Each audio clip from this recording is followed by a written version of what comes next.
my talk that I am introducing Aya Kashani. Aya very helpfully wrote out the introduction. Thank you so much.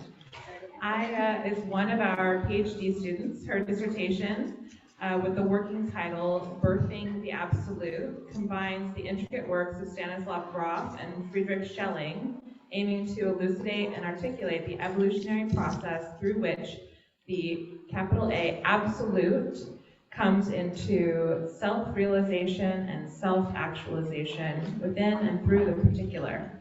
While her academic pursuits delve deeply into consciousness and metaphysics, Aya has a keen interest in the art of storytelling, bridging ancient narratives with contemporary insights, guiding audiences through transformative explorations of our shared human experience. Her talk is titled Awakening Ancient Echoes, Merging Myth and Metaphysics in the Modern Age. Welcome, Aya.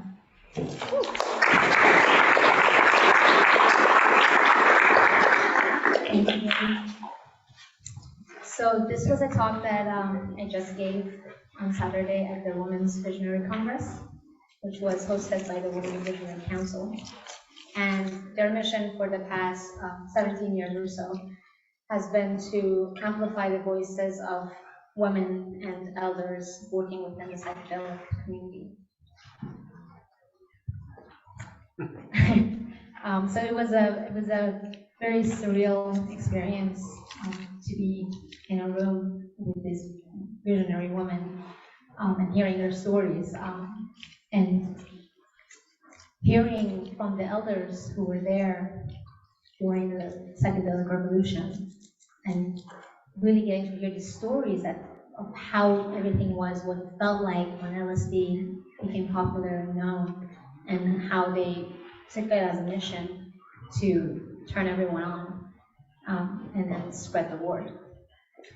And to see the way that they continue to hold the torch through this psychedelic renaissance.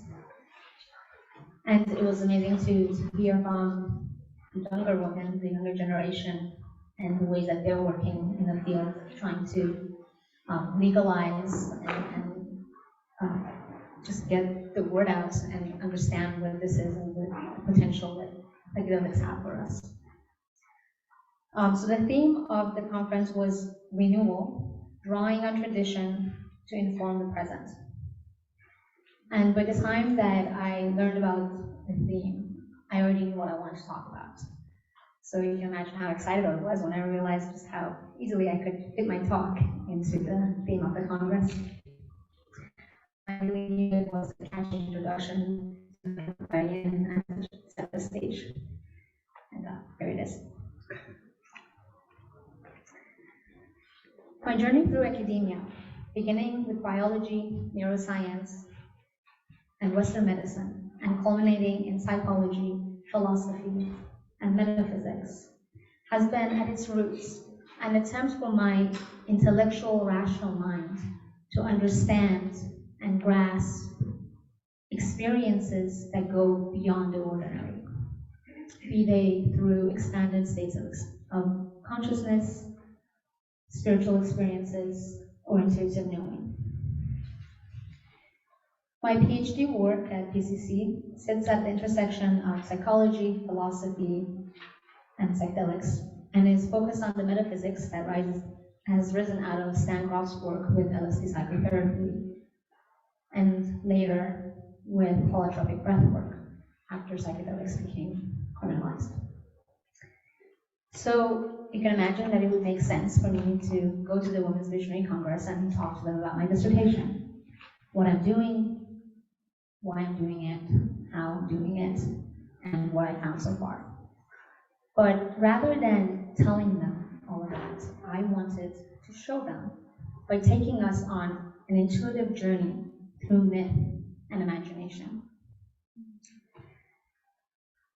Because before reason can take the stage and weave a coherent narrative of the evolutionary emergence of the divine through the individual, there is intuition, dancing through the imaginal, bridging the gap between subjective and objective experience, and allowing us to feel rather than know the cosmos. So today I would like to draw from the ancient art of storytelling to guide us through a modern myth, centered around the relationship of the sun, the earth, and its inhabitants as they come together to co-create the experience of a sunset. Now, when I speak about myth, it might be easy for us to understand that through the modern understanding of it as pure fantasy. After all, as Western history has shown us, once reason stepped onto the scene and began to comprehend the world through a logical lens, myth lost its power of revelation. Our old myths were no longer able to compete with our new rational and scientific understanding of the world.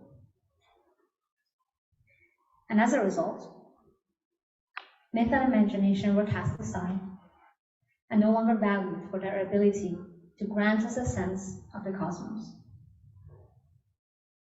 And as reason dominated our ways of knowing, mainstream modernity came to understand consciousness as a byproduct of the material world, with our inner subjective experiences being understood as a mere internalized reflection of the external reality.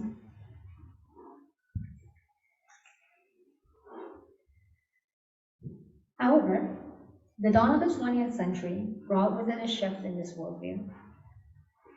Modern psychology introduced us to the unconscious and even the collective unconscious, opening us up to the notion of an objective experience nested within our psyches.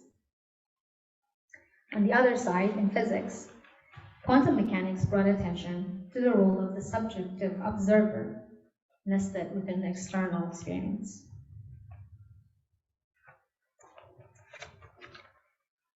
Various thinkers and philosophers of our time have called for a bridge between our external and internal realities. Rather than seeing one as a reflection of the other, they ask us to understand them as two sides of the same underlying existence. With this understanding, myth is not mere childlike fantasy, only to be outgrown and discarded, but rather it is a process of emergence through which the cosmos, the divine cosmos, first comes to know itself. And the role of reason is not to overshadow intuition.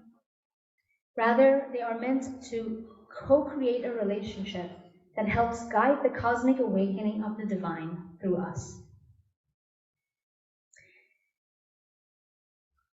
And all of you here are at some stage of dismantling this outdated and mainstream view of the world, and reframing your experiences and your relationship to the other, to the body, to the unconscious, to nature, to the cosmos as a whole, and even to God. God as that ultimate existence that permeates all of life, creation, and cosmos, that seeps through time, space, history, and humanity, that stands in awe of itself through us and our experiences.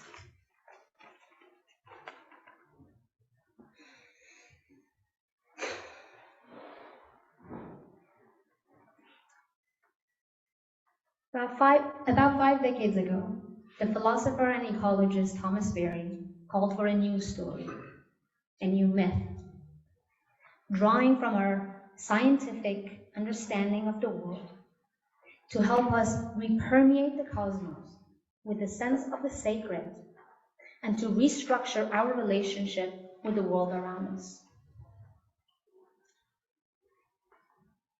So, this mythic rendering that I like to share stands at the intersection of intuition and reason, drawing from our modern scientific understanding of the relationship between the earth and the sun, and arrived at through an intuitive feeling which allows the story to be understood as an allegory for the relationship of the divine to creation, the cosmos, and individuals. A relationship through which the divine comes into self-actualization and self-realization through each and every one of us.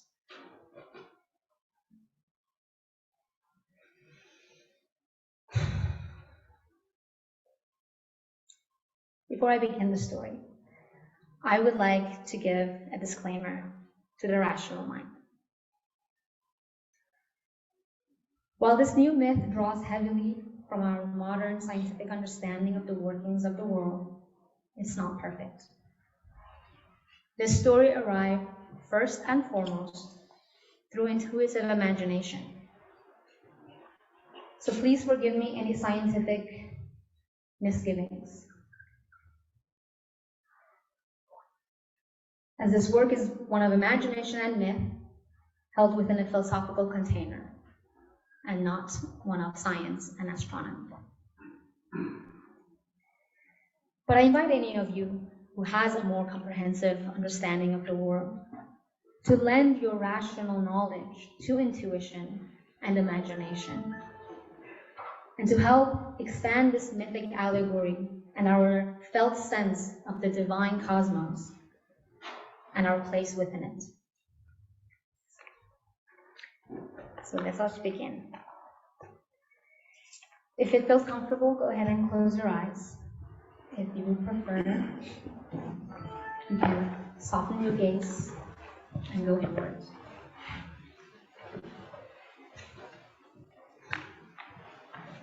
We will begin with a few deep breaths to help center ourselves and move out of our thinking mind and into our hearts, from where we will begin our journey.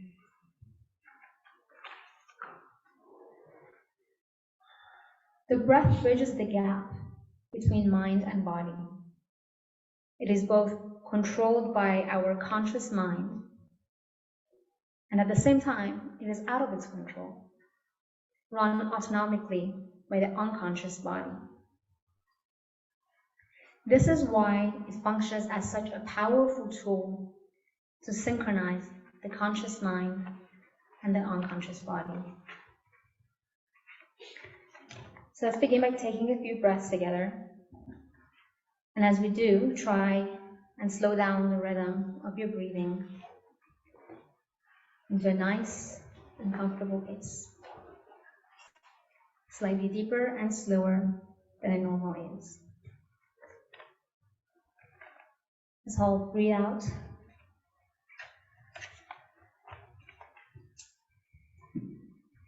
And take a deep breath in and hold it at the top.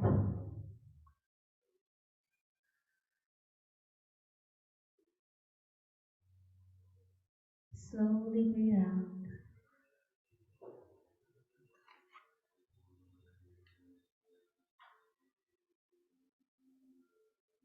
Another breath in.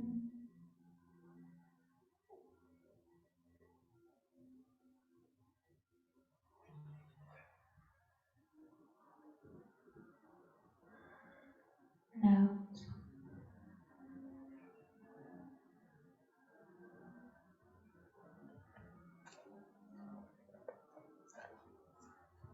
One more breath in.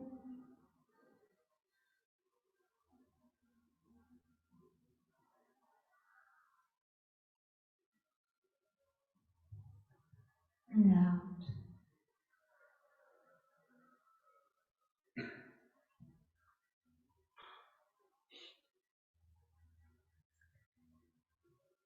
Now continue to breathe deeply and slowly at your own pace.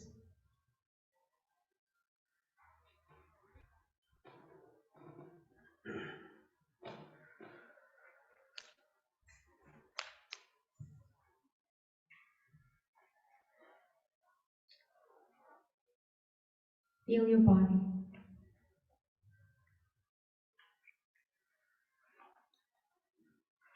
Feel the stability of your spine holding you up.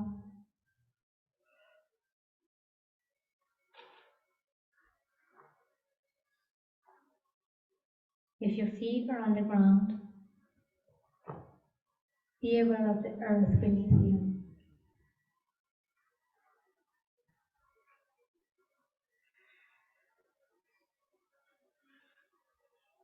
If you're seated,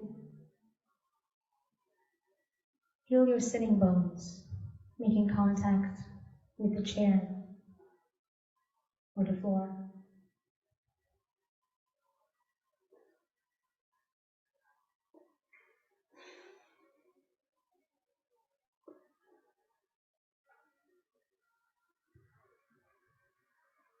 If there's any tension in your body,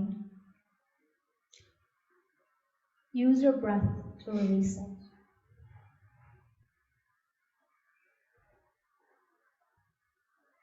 As you inhale, breathe into the tension.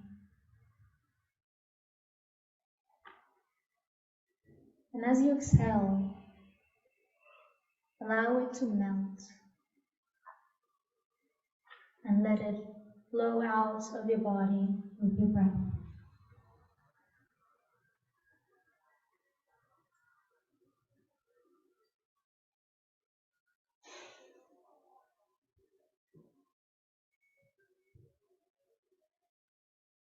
Now as you breathe in, bring your attention behind your eyes. In a moment, we will slowly use our breath to move down into our bodies.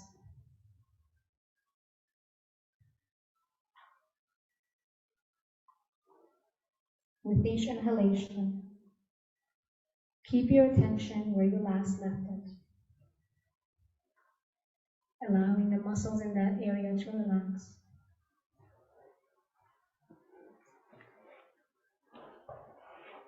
And with each exhalation, let your attention slowly move down towards your heart.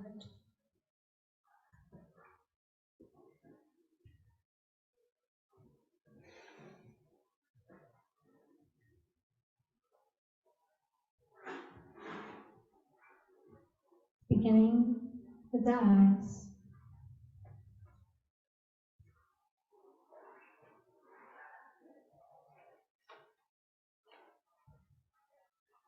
Move down into the nose.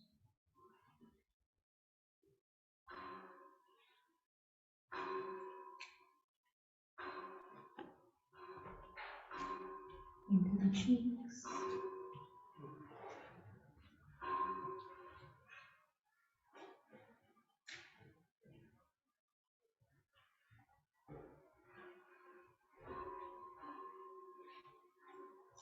Into the jaw.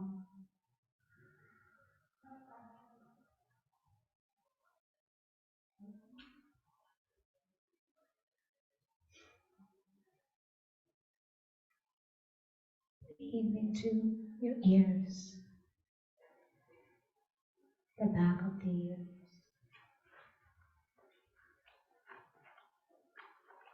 And exhale down the neck, the front, sides, the back.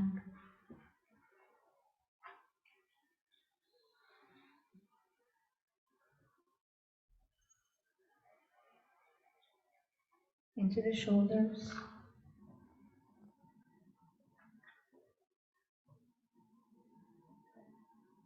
Running down the arms into your hands.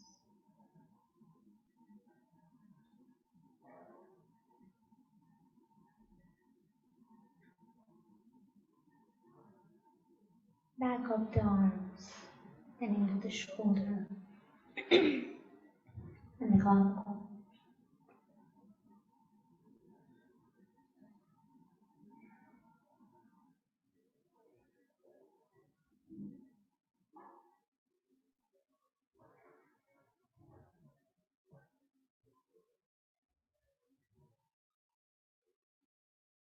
down the spine, in the upper back, in the front of the chest.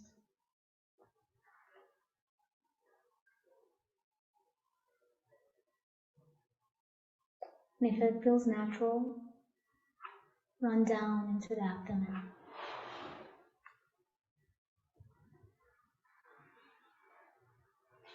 Take a moment here to breathe into the stomach.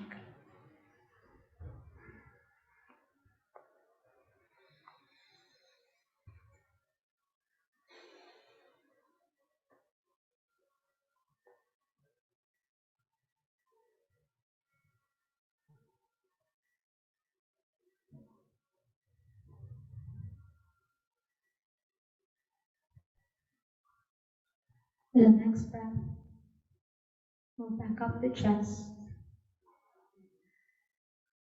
and breathe into the space between your heart and your lungs, allowing it to expand.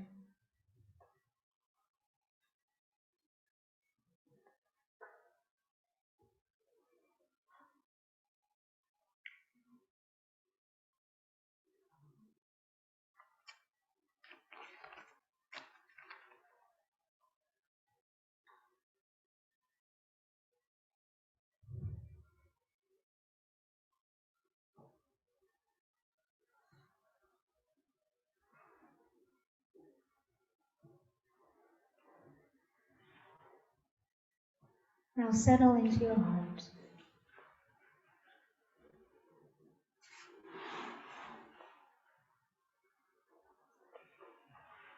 And as you listen to me,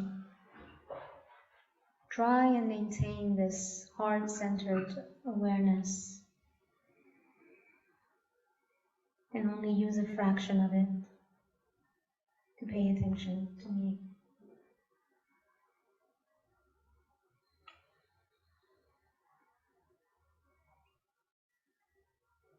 And try and maintain the slow and deep breath that you have settled into.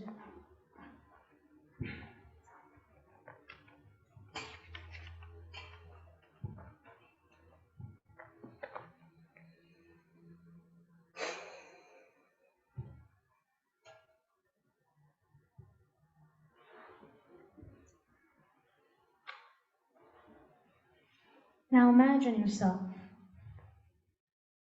standing on a cliff top,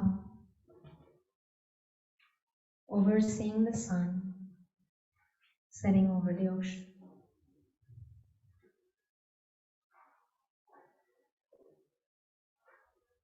The weather is a perfect temperature. A gentle breeze runs through the air, whispering through the trees.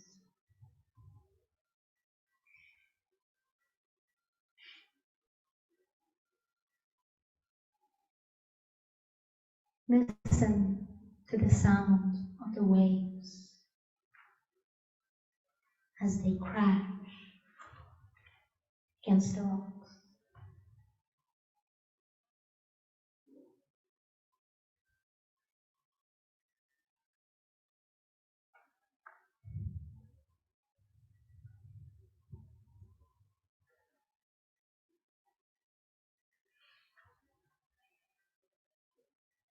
As the sun hovers over the horizon,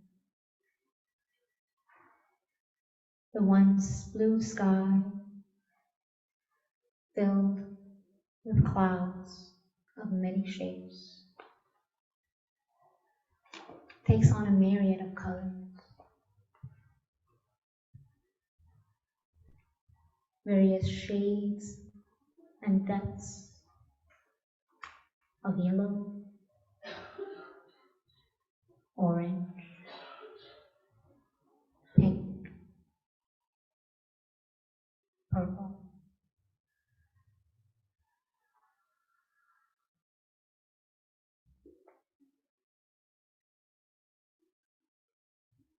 Around you, Birds are singing, flying from one branch to the other,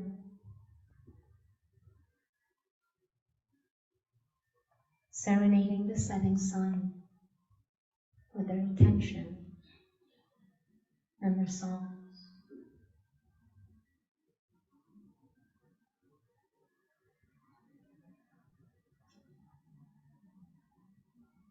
Take a few breaths and take in this scene.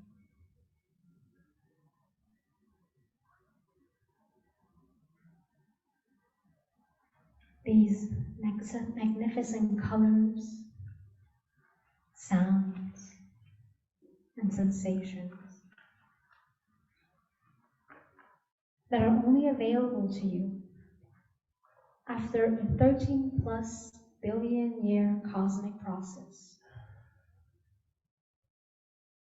Over 4 billion years of earthly existence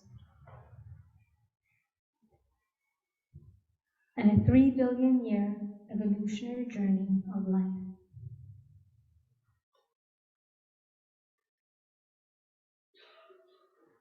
Resulting in vision, hearing, physical and emotional sensations, and our ability to consciously observe our time, here and now.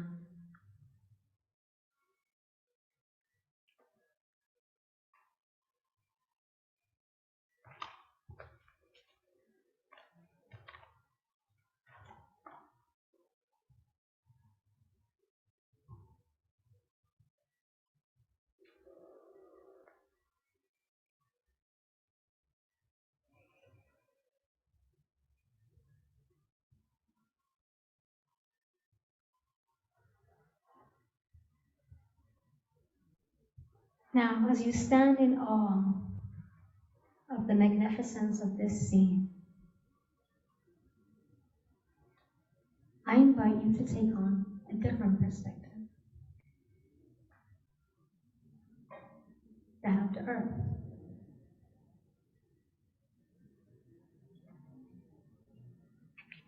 Here, you notice that 180 degrees from this glorious sunset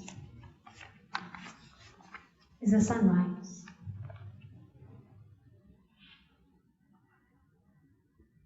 The earth moves at the speed of the earth.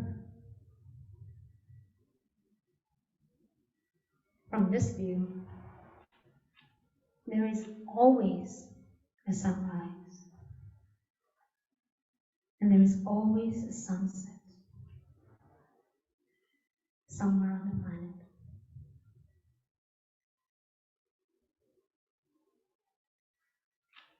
What changes is the landscape. The hills, the plains, the forests, deserts, the birds and the insects, the foxes and the rodents,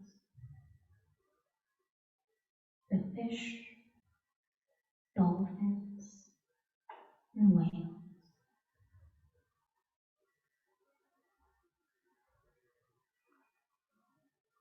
What change are the individuals, the particulars, all with their own unique way of celebrating the setting and rising sun.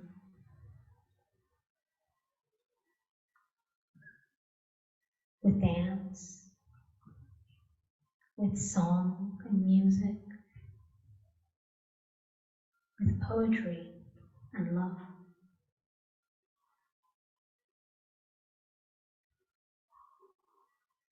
For the earth, the sun always rises and sets. But the serenation and the celebration changes as it ripples around its surface.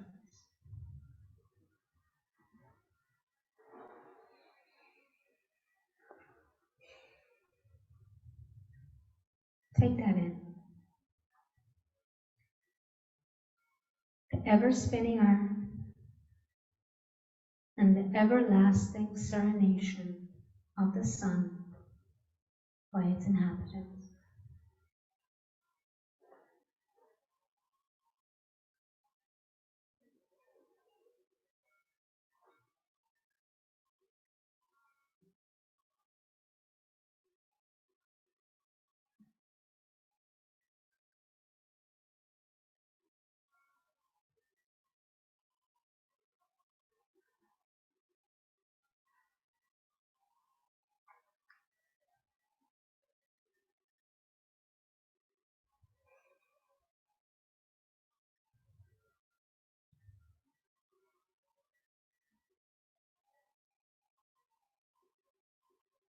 Let's take on a different perspective, that of the sun. Residing outside of the Earth's atmosphere, standing stationary in relationship to the Earth. Take on the point of view of the sun as it looks down onto the Earth.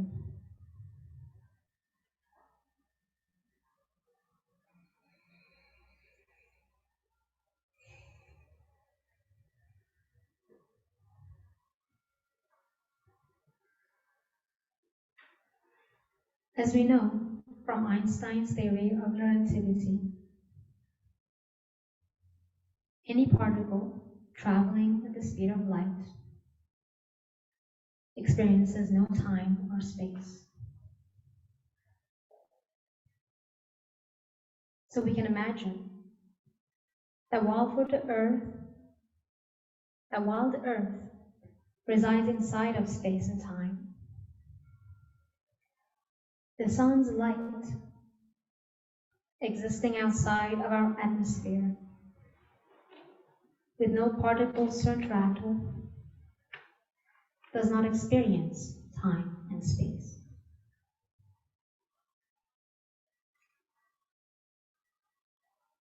So while for the Earth's inhabitants, the sun rises and sets once a day, and for the Earth, there is always a sunrise and a sunset. For the sun, there is only ever night.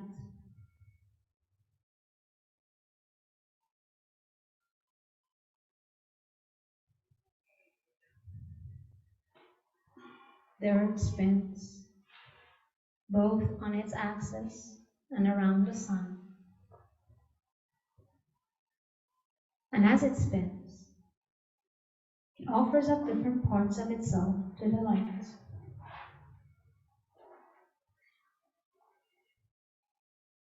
But from the point of view of the sun, the Earth's face is always in the light.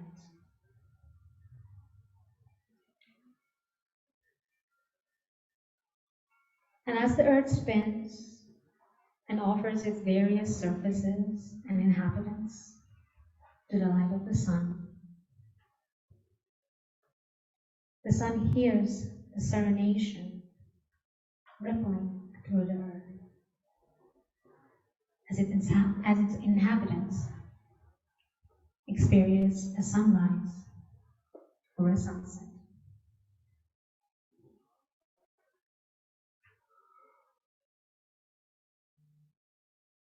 And wanting so desperately to experience this divine relationship that leads to this glorious celebration,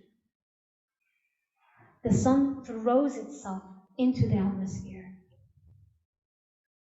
entering into relationship with it, and in doing so, enters into time and space.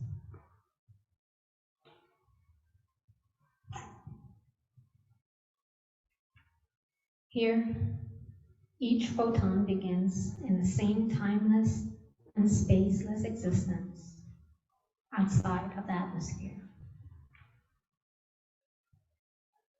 But once it has entered the atmosphere, and with it time and space, it finds itself at various points of the history of the planet, being transmuted through its interaction with the earth and its inhabitants, taking on whatever needed role, depending on which part of the earth's process it has entered into.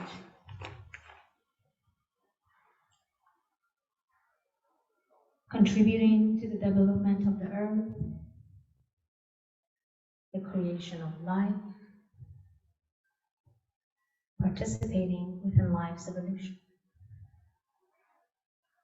turning into energy,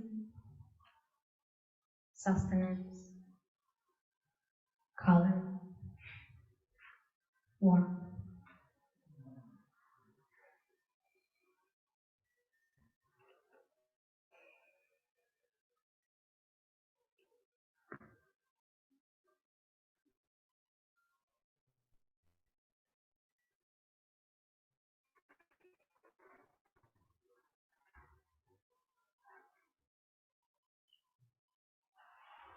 Eventually, some of the photons of light find themselves within you,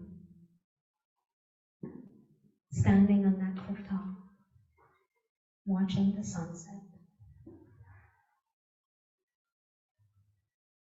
Some having taken the length of evolution to arrive in that moment, and others having only now entered into time and space to contribute to your life and your experience.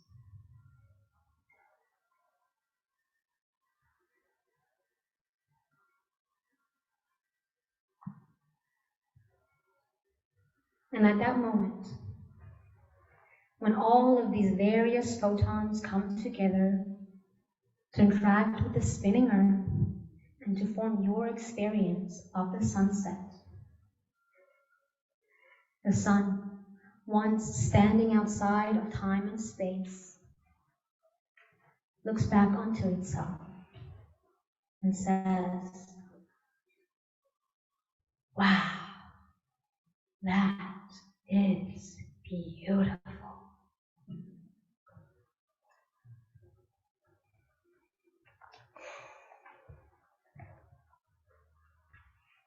Go ahead and open your eyes.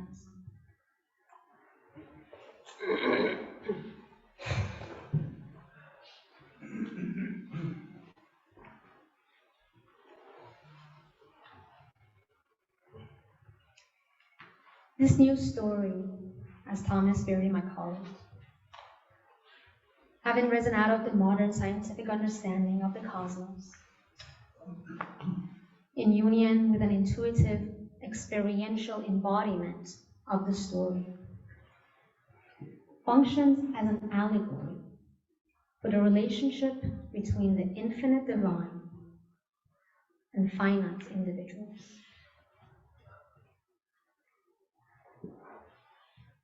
In the same way that the sun must throw itself into time and space and participate fully within creation and evolution in order to know itself, the divine too, once standing outside of time and space, throws itself into creation so that it can first evolve the world and its particulars, and later embody their experiences in an act of self-knowing.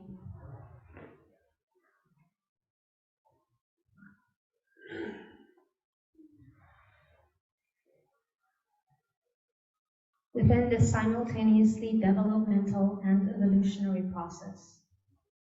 As creation gains various means of experiencing its inner and outer worlds, so does the divine come into fuller and fuller experience of itself. Within this view, psyche, spirit, matter, body, these are not distinct. Here, our beings, with all of their complexities, are a fractal repetition of the organic, cosmic, divine being that we are all a part of, and to whose evolution and development we contribute.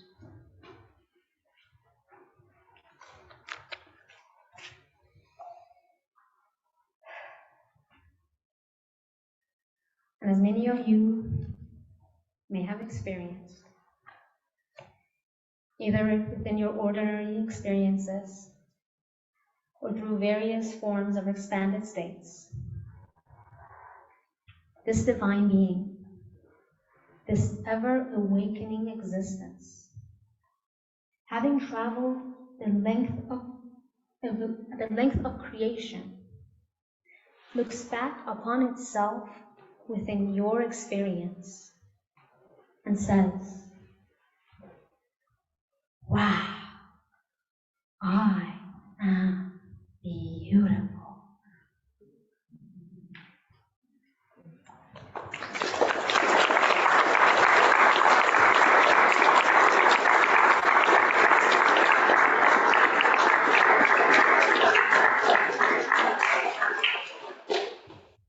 Want to take some questions?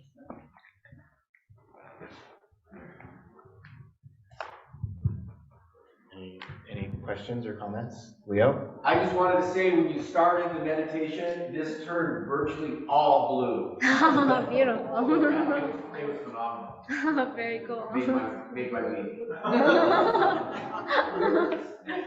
So cool.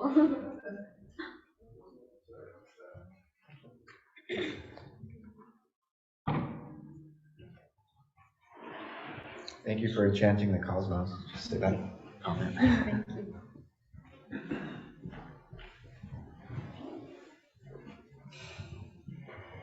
Thank you. That was a beautiful experience and a wonderful time to be able to spend in a really different space than we have been in the past couple of days, with much fewer words and more experience, which I really appreciated in a lot of ways. One thing I've been thinking a lot about in terms of Brian Swim's work, but also in terms of what you're doing here with cosmic storytelling, is sort of how to live in this space all the time. And I don't necessarily have a question about that, but I think I've been trying to explore in my own consciousness of sort of how to live both in a present embodied space in myself in a physical way, but also in this connection with the cosmos at the same time, and sort of holding those together hand in hand in a daily walking around space. Do you have anything to add about how that can be sort of more of a walking around space? Which is a huge question, sorry. I wish I had a yes. I don't think there is a yes. I think more just like hints towards that and any kind of way, but if you don't have any, it's okay. Yeah, I think it's definitely a journey that I'm on, a movement out of just rational thinking into an experiential relationship with the world. And for me, my dissertation has been that journey itself, and the timepieces in general. And yeah, the more I dive into all of it, the more I realize experience is really key. You can say same thing 1,000 different ways. You know, you can tell someone what honey tastes like, but until they actually taste it, they're not going to know what you're talking about. So I don't know. I think going out into nature, spending time with the land, with animals, with children. Yeah. Water comes to mind. spending time in water. And of course, expanded states of consciousness. Very much so experiential. You can't skip the experience. You can't have a mental experience in there. You have it's just gonna happen to you.